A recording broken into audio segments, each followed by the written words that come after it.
গরমের ছুটির পর হেডমিস্ট্রেস সুধা সেনগুপ্ত যখন স্কুলে ফিরে এলেন তখন তার সিঁথিতে সিঁদুরের একটা সূক্ষ্ম রেখা, হাতের বালায় সঙ্গে সাদা শাঁখা দেখা দিচ্ছে, রিস্টওয়াচটাও নতুন। এসেই সই করলেন সুধা মিত্র। স্কুলে হইচই উঠল। এ কি কাণ্ড সুধাদি, আমরা জানতেও পেলুম না। সুধা মিত্রের ফর্সা গাল রাঙা হলো। রেজিস্টার্ড ম্যারেজ হঠাৎ হয়ে গেল, কাউকেই তেমন করে খবর দেওয়া হয়নি। স্কুলের সেক্রেটারি হেসে বললেন, অভিনন্দন, কিন্তু আমরা কিন্তু এমনিতে ছাড়বো না, খাওয়াতে হবে। বেশ, কবে খাবেন বলুন না। এখন নয়, মিস্টার মিত্র আসুক, জোর মিলুক তারপর। আর একজন জুড়ে দিলেন তার সঙ্গে, দুদিন খাওয়া দাওয়া আদায় করতে হবে দুজনের কাছ থেকে। মাথা নামিয়ে সুধা মিত্র বললেন, বেশ তাই হবে। শুধু শ্যামলী সোমের মুখ থমথম করতে লাগলো। এমনিতেই সে গম্ভীর, আরও গম্ভীর হয়ে বীজগণিতের পাতা উল্টে চলল। সুধা সেনগুপ্ত আর শ্যামলী সোম একই কলেজের সহপাঠিনী। সুধা হৈ হৈ করতে ভালোবাসত, কলেজের ফাংশানে মণিপুরি নাচ নাচত, কলেজ স্পোর্টসেও যোগ দিত কখনো কখনো। হস্টেলের মেয়েদের লুকোনো খাবার খুঁজে বের করে নিঃশব্দে লোপাট করবার কাজে তার জুড়ি ছিল না। শ্যামলীর স্বভাব ছিল ঠিক উল্টো, একটা বিষণ্ণ গাম্ভীর্য তাকে ঘিরে থাকত সব সময়। হস্টেল আর স্কুলের মাঝখানে কৃষ্ণনগর নামে একটা শহরের অস্তিত্ব কোথাও আছে, এ কথা তার কোনোদিনও মনে হয়নি। ঝুলন কিংবা বারদোলের মেলা কিছুই তার ধ্যান ভাঙাতে পারেনি। তবুও আশ্চর্য বন্ধুত্ব গড়ে উঠেছিল দুজনের ভেতর, যেন বৈজ্ঞানিক নিয়ম, যেমন করে ধনাত্মক ঋণাত্মককে টানে। বিএ পাশ করবার পর এলো বিচ্ছেদ। বছর দুই পাতার পর পাতা শ্যামলীকে চিঠি লিখত সুধা। জবাব দিতে গিয়ে 1 ঘন্টা ধরে কলম কামড়ে 8 লাইনের বেশি কথা জুটত না শ্যামলীর। তারপরে যেমন হয়, জীবনের 2 দিগন্তে মিলিয়ে গেল দুজনে। আরও 4 বছর পরে এমএ এমএড হেডমিস্ট্রেস সুধা সেনগুপ্তের অ্যাপ্লিকেশনের ফাইল। সুধা একদিন ফাইল ঘাঁটতে ঘাঁটতে শ্যামলী সোম বিএ বিটির দরখাস্ত পেল। কলেজের নাম, বিএ পাশের বছর, সন্দেহ মাত্র রইল না। স্টেশনে নেমে শ্যামলী দেখল প্ল্যাটফর্মে সুধা দাঁড়িয়ে। তুই এখানে? তোর জন্যই তো। সত্যি? আনন্দে শ্যামলীর চোখ জ্বলতে লাগলো। তুইও বুঝি এই স্কুলে? স্কুলের বেয়ারা এগিয়ে এলো সেই সময়, বললে, বৌদি, জিনিসপত্রগুলো তাহলে? হ্যাঁ, রিকশায় তুলে দে, আমার কোয়ার্টারেই যাবে। বর্দি। শ্যামলী যেন অভ্যেসেই 2 পা পিছিয়ে গেল। তুমি তবে হ্যাঁ ভাই, হেডমিস্ট্রেস, কী করব, বরাতের দোষ, তার জন্য শুরুতেই তুই আমায় পর করে দিবি নাকি? না না, শ্যামলী কথা খুঁজে পেল না। আচ্ছা চল, ওসব পরে হবে, এখন তো বাড়ি চল। 4 বছর ধরে কত কথা জমে আছে তোর সঙ্গে, সারা রাত বকেও শেষ হবে না, আয় আয়। প্রায় টানতে টানতে শ্যামলীকে নিয়ে চলল রিকশার দিকে। সেই যে নিয়ে গেল, তারপর থেকে নিজের কাছেই রেখেছে। টিচার্স মেসে চলে যাওয়ার কথা 2 একবার তুলেছিল শ্যামলী। সুধা প্রায় তেড়ে এসেছে। কেন, এখানে কি অসুবিধাটা হচ্ছে শুনি তোর? অসুবিধা আমার নয়, খামোখা তোর উপর চড়াও হয়ে। চড়াও? চড়াও আবার কিসের? 3টে ঘর রয়েছে আমার, কি কাজে লাগে শুনি? অন্য খরচা তো সব দিচ্ছিসই, মিথ্যে গন্ডগোল করছিস কেন? অভিমানে ছলছল করে উঠল সুধার চোখ।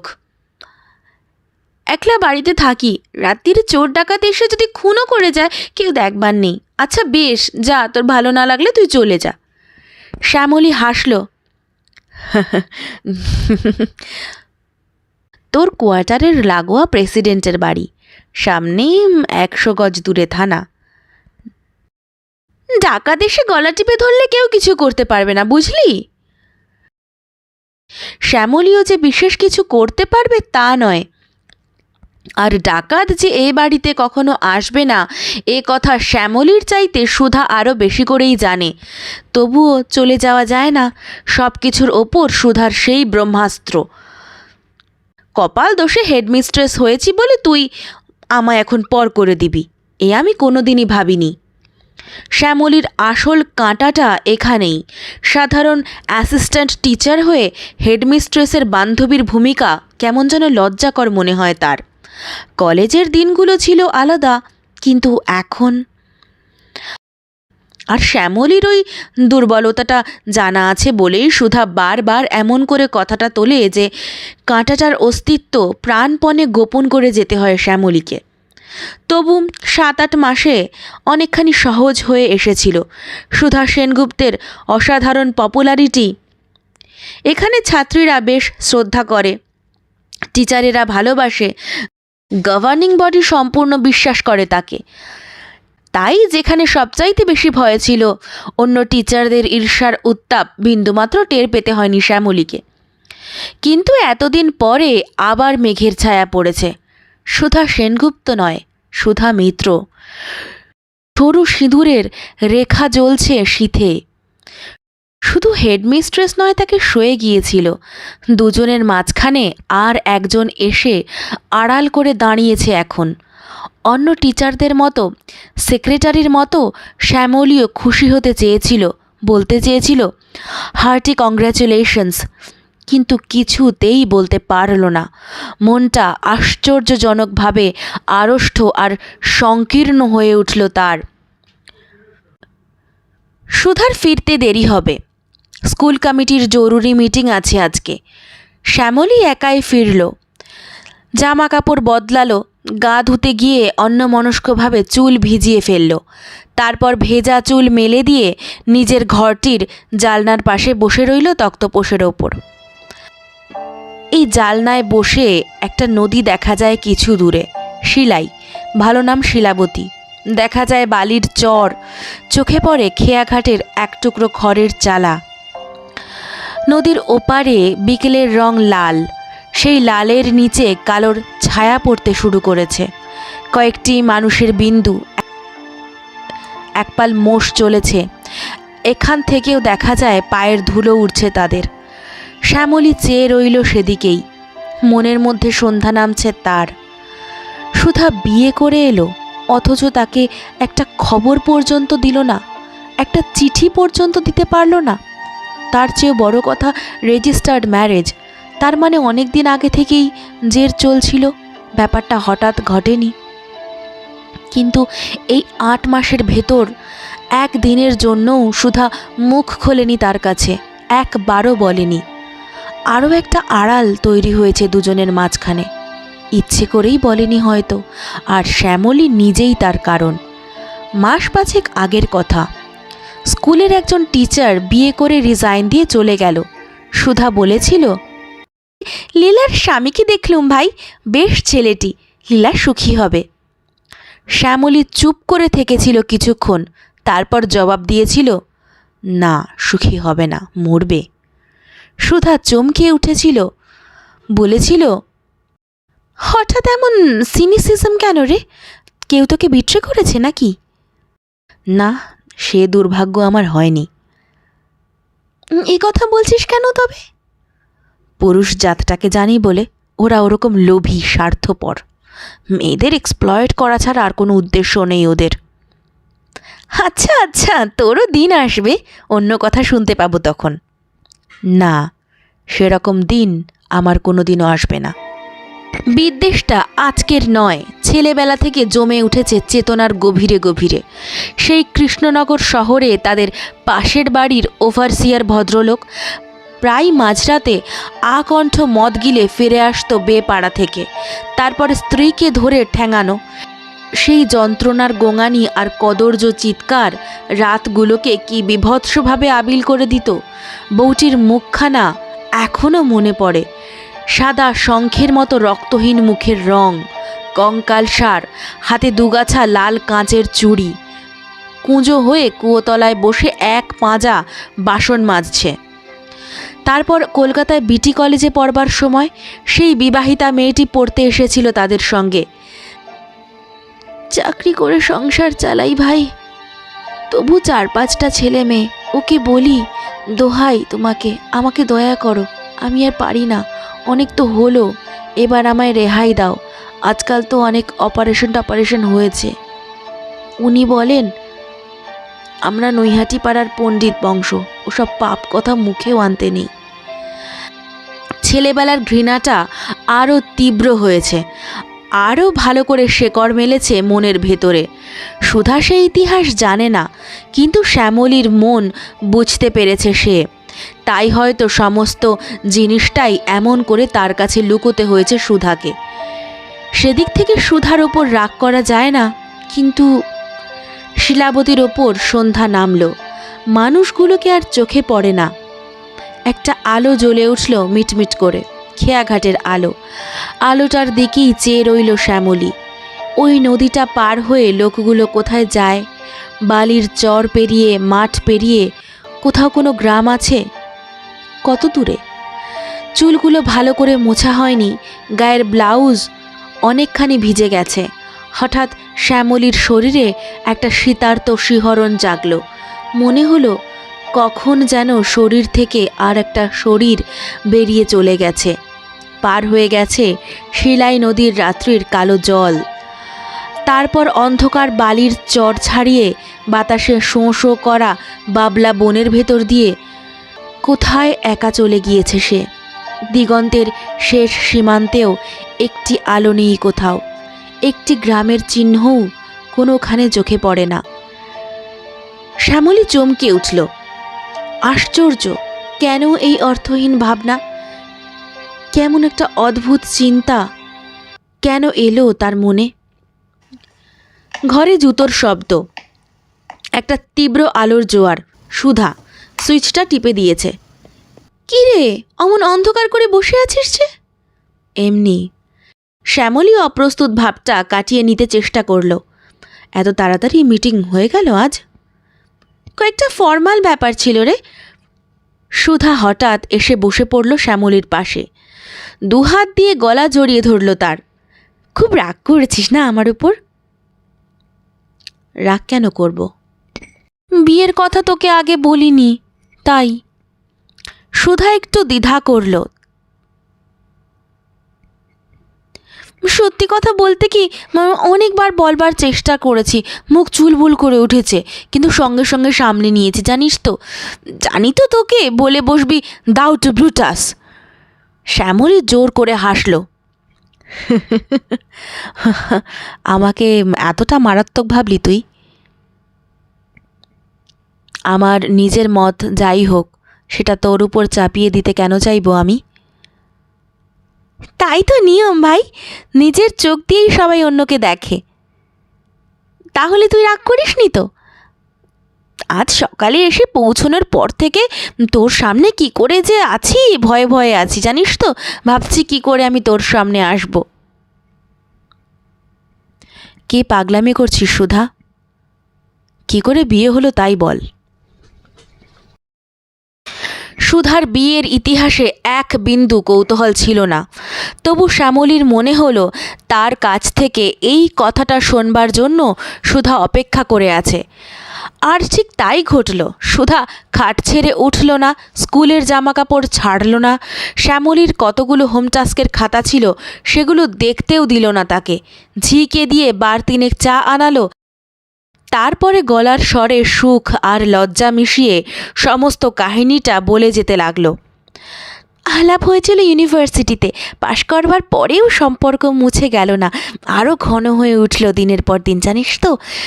কিন্তু একটা রোজগারের সুরাহা না হলে ছেলেটির সাহসে খুলোয় না। ইকোনমিক্সে এমএ, এতদিনে ব্যাংকে মোটামুটি একটা ভালো চাকরি পেয়েছে। বাধা ছিল বই কি। সুধার বাবা ভয়ানক কনজারভেটিভ, কিছুতেই যাবেন না জাতের বাইরে। আজকের দিনেও কি মেন্টালিটি ভেবে দেখ, মা আপত্তি করেননি, কিন্তু বাবার অমতেই সিভিল ম্যারেজটা সেরে নিতে হয়েছে ছুটির ভিতরে, বুঝলি তো? লোকটাকে দেখলে তোর মায়া হবে শ্যামলী। সুধার স্বরে সত্যিকারের সুধা ঝরে পড়ল। কি হোপলেসলি ছেলে মানুষ জানিস, মেসের চাকর নতুন একজোড়া জুতো পায়ে দিয়ে দেশে চলে গেল, চোখের সামনে দেখেও কিছু বলতেই পারলো না। 3 মাসের ভেতরে 2বার ট্রামে পকেট মেরে দিয়েছে, বন্ধুরা টাকা ধার নেয়, কেউ ফেরত দেয় না, অথচ মুখ ফুটে চাইতেই পারে না কোনো দিন। বলতো ভাই, আমি একে নিয়ে এবার কী করি? মাথার ভিতরে কেমন একটা যন্ত্রণা হচ্ছে শ্যামলীর। দূরে নদীর দিকটা যেখানে অন্ধকারে কালো হয়ে গেছে, সেখান থেকে খেয়াঘাটের আলোটা যেন তার চোখে তীরের মতন তীব্র হয়ে বিঁধছে। অনেকক্ষণ তো হলো, তবু কেন চুপ করতে পারে না সুধা? ভদ্রতার খাতিরেই বলতে হলো, সেই ভোলানাথকে তবু ফেলে চলে এলি? কি করব ভাই, 1 বছর কষ্ট করতেই হবে। ওর চাকরিটা কনফার্ম না হলে কলকাতায় ফস করে একটা বাসা বাঁধা, বুঝিস তো? তবে আমিও চেষ্টা করছি, কলকাতার একটা স্কুলে যদি জোটাতে পারি তাহলে আর অসুবিধে থাকে না। অর্থাৎ তৎক্ষণাৎ চলে যেতে পারে সেখান থেকে। শ্যামলীকে অনায়াসে পিছনে ফেলে চলে যাবে, তার কথা মনেও পড়বে না একবারও। অথচ স্টেশনে নামবা মাত্র তাকে জড়িয়ে ধরেছিল, বলেছিল, ভাই তুই এখানে আসবি জেনে 3 রাত আনন্দে ঘুমোতে পারিনি। ভিজে ব্লাউজটার ছোঁয়ায় আর একবার শিউরে উঠল শরীর, আর একবার মনে হলো নদীর ওপারে সেই অন্ধকার মাঠটার ভিতর দিয়ে, সেই রাত্রির হাওয়ায় সনসনানি জাগা বাবলা বনের ভুতুরে ছায়ার তলা দিয়ে তার আর একটা নিঃসঙ্গ শরীর কোথায় কত দূরে এগিয়ে চলেছে, সেই পথটার শেষ কোথায়? সেই অন্ধকারটার কোনো সীমা নেই কোথাও। তবু আরও 1 মাস ধরে ধীরে ধীরে সব সয়ে এলো শ্যামলীর। সয়ে এলো মোটা মোটা খামোয়ালা আসবার সঙ্গে সঙ্গে চোরের মতো সুধার ঘরের মধ্যে পালিয়ে যাওয়া। ঘর থেকে বেরিয়ে আসবার পর তার চোখে চঞ্চল আলো, ফর্সা গাল দুটিতে রক্তের ছোপ।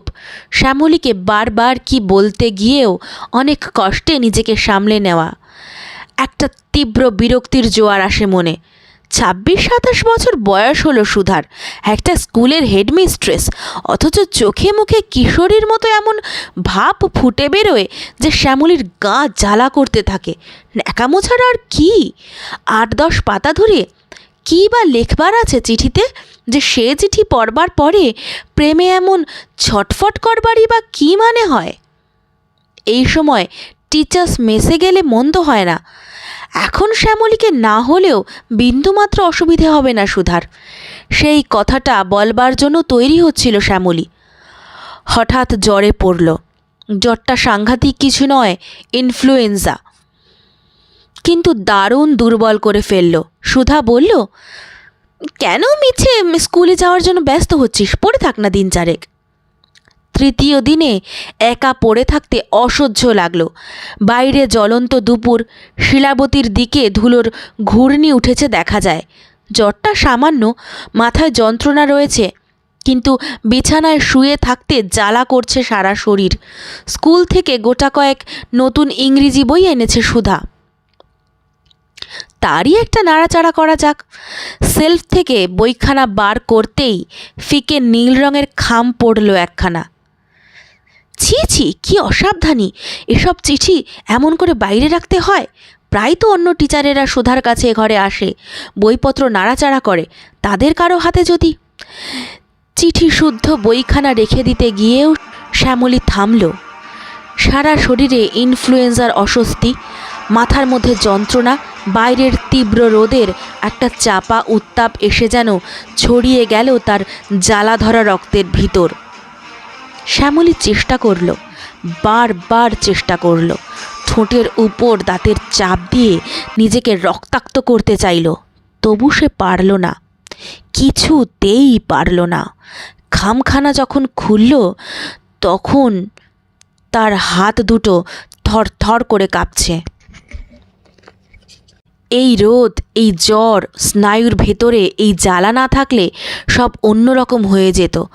ওই খামখানা দেখবা মাত্র শ্যামলী ছুটে পালিয়ে যেত এই ঘর থেকে। কিন্তু নেশার ঘোরে সে সেই 8 পাতার চিঠিখানা সবটা পড়ে গেল। পড়তে পড়তে বারবার চোখ বুজে গেল।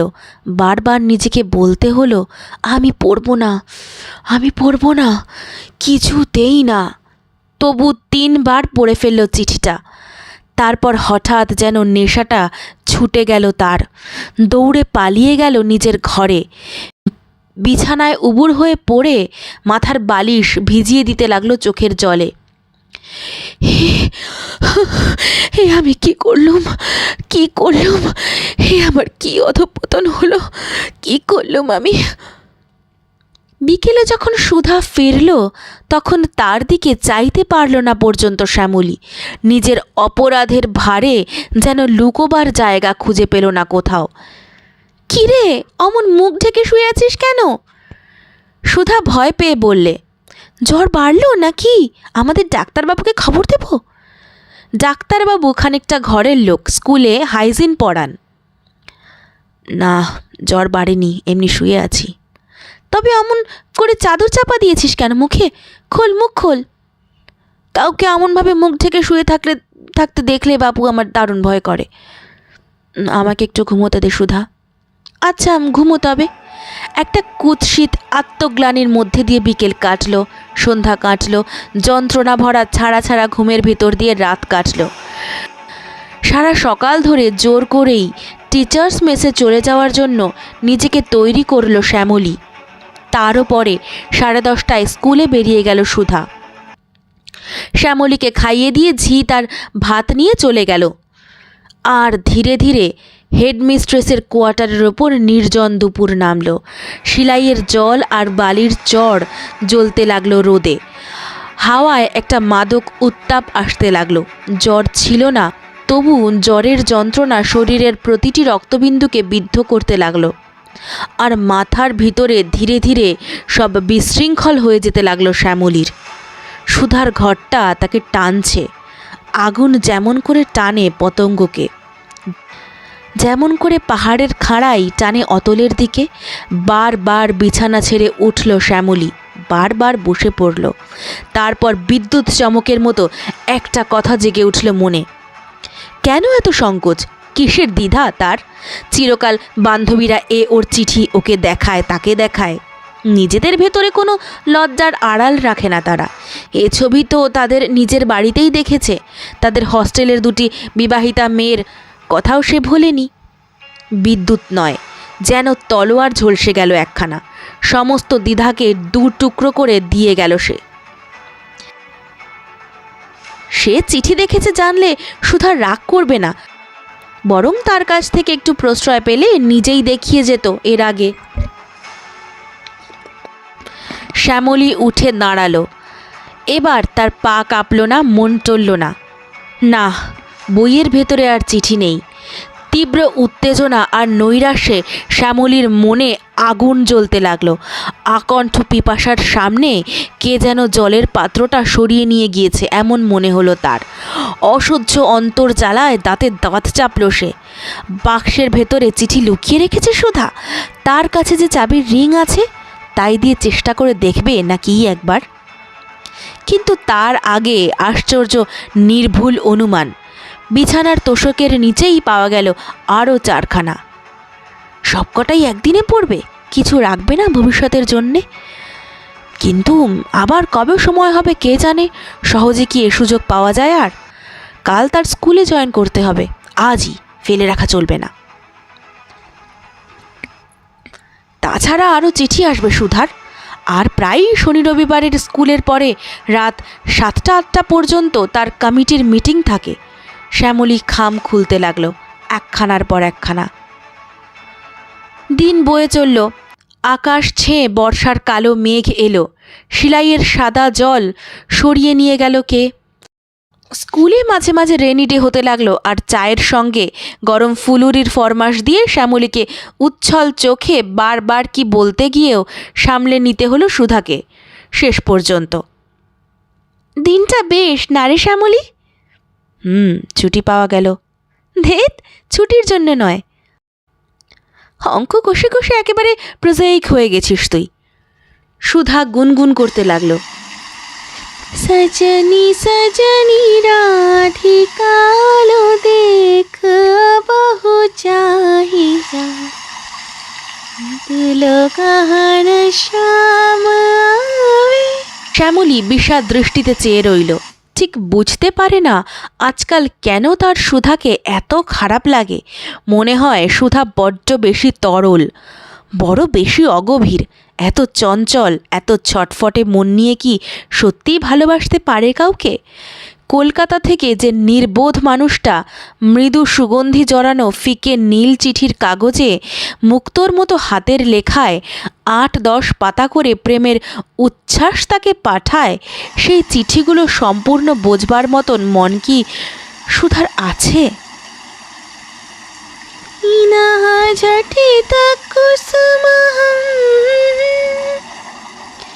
কি ভেবে গান বন্ধ করল সুধা, চেয়ে দেখল শ্যামলীর দিকে। এই তোর কি হয়েছে বলতো? দিনের পর দিন যেন আরো বেশি করে মাস্টারনি হয়ে যাচ্ছিস। মাস্টারি করতে গেলে মাস্টারনি তো হতেই হবে। মোটেই না, তাহলে তো কোর্ট থেকে ফিরে উকিলের বউয়ের সঙ্গে তার স্ত্রীর মামলা করতে হয়। একটা জীবন আর একটা জীবন থেকে আলাদা। সকলের থাকে না, আমি দুটোকে একসঙ্গে মিলিয়ে নিয়েছি বলেই থমকে গেল শ্যামলী। মিথ্যে কথা বলছে সুধার কাছে। যেদিন থেকেই চিঠি চুরি করে পড়া শুরু করেছে সেদিন থেকেই আর একটা জীবন আরম্ভ হয়েছে তার। শ্যামলীর মুখ লাল হয়ে উঠল, মিথ্যের লজ্জায় মুহূর্তে নিজের কাছে কুঁকড়ে গেল সে।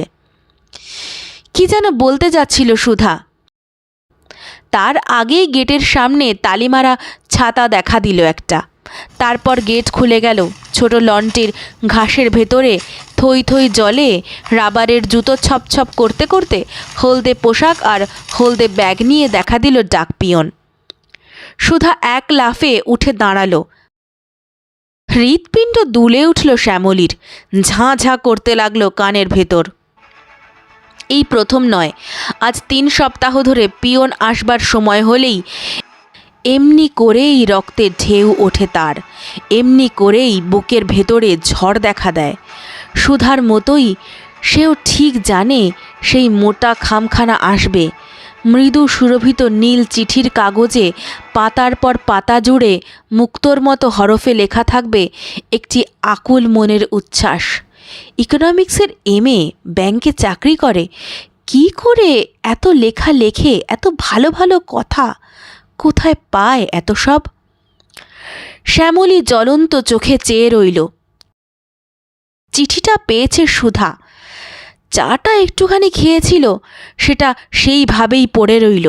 চিঠি নিয়ে চলে গেল নিজের ঘরে। আর বসে রইল শ্যামলী। চিঠিটা সুধাকেই লেখা, সুধাই আগে পড়বে সেইটাই স্বাভাবিক। কিন্তু কিছুতেই মনের জ্বালাটাকে শান্ত করতে পারল না। সুধা তরল, কখনো গভীর হতে পারে না। কৌতুক আর চঞ্চলতায় চোখ দুটো তার ছলছল করছে সবসময়। ওই চিঠিটাকে সম্পূর্ণ বুঝবার মতন মন আছে নাকি তার? হৃদয় আছে? দূরের কলকাতা থেকে একটা নিঃসঙ্গ বিরহী হৃদয়, একটি বিরহী মানুষের কান্না কি তার মনের কাছে কখনো পৌঁছয়? এইসব চিঠি পড়বার পর কোনোদিনও তো সে দেখেনি সুধা ঘুম ভাঙা রাত কাটাচ্ছে জালনার ধারে। কোনোদিনও চোখে পড়েনি মাঝরাতে জ্যোৎস্নার আলো এসে পায়চারি করছে বাইরের লনের ভেতর। রাত 11টা থেকে ভোর 5টা পর্যন্ত সে একটানা নিশ্চিন্তে ঘুমোয়। ঘুম ভাঙলে শোনা যায় গানের গুনগুনানি, তারপরেও কানে আসে উচ্ছল গলার ডাক, হেই আয় আয় আয়, তাড়াতাড়ি আয়, চা যে জুড়িয়ে গেল। সুধার কাছে চিঠি পাওয়াটা শুধু অভ্যেস, যেমন অভ্যেস তার স্কুলের রুটিন, তার গভর্নিং বডির মিটিং। প্রথম প্রথম শ্যামলী নিজেকে জিজ্ঞাসা করত, সুধাম যা খুশি করছে করুক, তাতে তার ব্যক্তিগত ব্যাপার, তা নিয়ে তোমার এত দুর্ভাবনা কেন? কিন্তু ভাবনাটাকে কোনো মতেই সরিয়ে দেওয়া যায় না বলেই শেষ পর্যন্ত নিজের কাছে জবাবদিহির দায় সম্পূর্ণ মিটিয়ে দিয়েছে সে। এখন মধ্যে মধ্যে সুধাকে তার খারাপ লাগে, অসম্ভব খারাপ লাগে। দূরের মানুষটিকে কোনোদিনও সামনে পেলে শ্যামলী সোজাসুজি প্রশ্ন করবে, এমন করে তুমি ওকে কি লেখো? ও কি তোমার কোনো কথা বুঝতে পারে কখনো? সুধা ছুটে এলো ঘর থেকে, শ্যামলী, এই শ্যামলী। শ্যামলী চোখ তুলল, দারুণ খবর আছে ভাই, ও আসছে। হৃৎপিণ্ডে আবার ঝড় উঠল। শ্যামলী কথা বলতে পারল না। পরশু এসে পড়বে বিকেলের ট্রেনে। খুশিতে ঝলমল করতে লাগলো সুধা। ছুটি নিয়েছে 2 দিন, আমাকেও ছুটি নিতে হবে শনিবার আর রবিবারটা, মিটিংটাও। শেষ পর্যন্ত শ্যামলীর কানে কথা গেল না, উঠে দাঁড়ালো। আমি তাহলে টিচার্স মেসে। টিচার্স মেসে কেন? তোর স্বামী আসছেন আর আমি এখানে। বাজে বকিস নি তো, 3টে ঘর রয়েছে, তুই থাকলে অসুবিধে কিসের? বরং সুধা অভ্যেস মতো শ্যামলীর গলা জড়িয়ে ধরে বলল, তুই থাকলে আমার পতি দেবতাটিকে 2টো রান্না করে খাওয়ানো যাবে। আমাকে তো জানিস, ডাল আলু সিদ্ধ আর কোনো মতে একটা মাছের ঝোল ছাড়া আমি ভালো রাঁধতে পারি না। পতি দেবতা কথাটা অদ্ভুত রকমের বিশ্রী কুশ্রী ঠেকলো কানে। আর গলার পাশে সুধার হাতটা যেন সাপের পাকের মতো মনে হলো। ছুঁড়ে ফেলে দিতে গিয়েও শ্যামলী পারল না। সুধা স্টেশনে গেছে, চাইতে হয়নি। ভালো মানুষ সেক্রেটারি উপযাচক হয়েই পাঠিয়ে দিয়েছেন নিজের গাড়িটা। বলেছেন, মিস্টার মিত্রম স্টেশন থেকে রিক্সা করে আসবেন, তাতে আমাদের সম্মান থাকে নাকি? শ্যামলী বারান্দায় দাঁড়িয়েছিল। সুধার কথা সে জানে না, কিন্তু আজ 2টো দিন তার যে কীভাবে কেটেছে, কৌতূহল, নিশ্চয়ই কৌতূহল। এমন করে যে চিঠি লিখতে পারে, কেমন দেখতে সে মানুষটি? সুধার কাছ থেকে কোনোদিনও কোনো বিবরণ সে শোনেনি, সেই প্রশ্রয় দেয়নি সুধাকে। কিন্তু শ্যামলীর মনের সামনে একটা চেহারা একটু একটু করে স্পষ্ট হয়ে উঠেছে। ছিপছিপে লম্বা চেহারা, মাথায় কোঁকড়ানো চুল, গায়ের রং ফর্সা নয়, খানিকটা স্নিগ্ধ শ্যামল। একটা শান্ত ভীরুতা আছে চরিত্রে।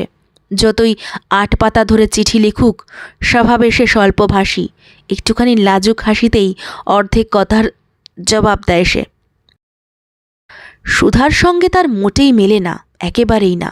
অথচ বেলা পড়ে আসছে, অবসন্ন বিকেল কালো হয়ে উঠেছে লনের ঘাসের ওপর। হাতের ঘড়িটার দিকে চেয়ে দেখল শ্যামলী। অন্তত আধ ঘন্টা আগে ট্রেনটা এসে গেছে স্টেশনে, এত দেরি করছে কেন তবুও? মোটরের আওয়াজ এলো কানে তখন। একটা অর্থহীন ভয় আর লজ্জায় শ্যামলীর মনে হলো ছুটে ঘরের মধ্যে পালিয়ে যায় সে, কিন্তু সে গেল না। নিঃশ্বাস বন্ধ করে দাঁড়িয়ে রইল। গাড়িটা এসে দাঁড়ালো গেটের সামনে। সুধা নেমে এলো একাই, মুখ ভার হয়ে আছে তার। শ্যামলীর পাশে এসে ক্লান্ত বিমর্ষ গলায় বললে, এলো না রে, ট্রেন চলে যাওয়ার পরে ফিরে আসছি। পথে পিয়ন একটা টেলিগ্রাম দিলে, কি কতগুলি জরুরি কাজে ব্যাংক ওকে আটকে দিয়েছে লাস্ট মোমেন্টে। নেক্সট উইকে আসতে পারে হয়তো। রেলিং চেপে ধরে শ্যামলী দাঁড়িয়ে রইল। একটা দুর্বোধ্য যন্ত্রণায় 2টো চোখ যেন তার বন্ধ হয়ে আসছে। কিসের ঘোরে সে এমন করে কাটালো 2টো দিন? সব মিথ্যে, সব নিরর্থক হয়ে গেছে। বিকেলের ছায়ার ওপর কোথা থেকে আছড়ে পড়েছে জমাট কালো একটা অন্ধকার। পিণ্ড আকারহীন একটা জন্তুর মতো সেটা গড়িয়ে আসছে শ্যামলীর দিকেই। একটা নিঃশ্বাস ফেলে সুধা বললে, কি হোপলেস লোক বলতো। রাগ করে চিঠির জবাবই দেব না, তাহলে পথ পাবে না, ছুটে আসবে। মাঝখান থেকে তুই এত খেটে মরলি, কত রকম খাবার তৈরি করলি ওর জন্য। মোরগকে, ওর বড়াতে আছে বোর্ডিংয়ের ডাটা চচ্চড়ি, বসে বসে তাই চিবক, ওগুলো আমরাই শেষ করে দেব। বলতে বলতে সুধার চোখ পড়ল শ্যামলীর দিকে, যেন এতক্ষণে নজর পড়ল তার। আর তৎক্ষণাৎ নিজের দুঃখ ভুলে গিয়ে তার স্বাভাবিক কৌতুকে সে উছলে বলে উঠল, আরে আরে, তুই তো দারুণ সেজেছিস আজ। এর আগে আমি কোনোদিনও তোকে এরকম সাজতে দেখিনি। তুই যে কখনো সেন্ট মাখতে পারিস, এ তো আমার স্বপ্নেও জানা ছিল না।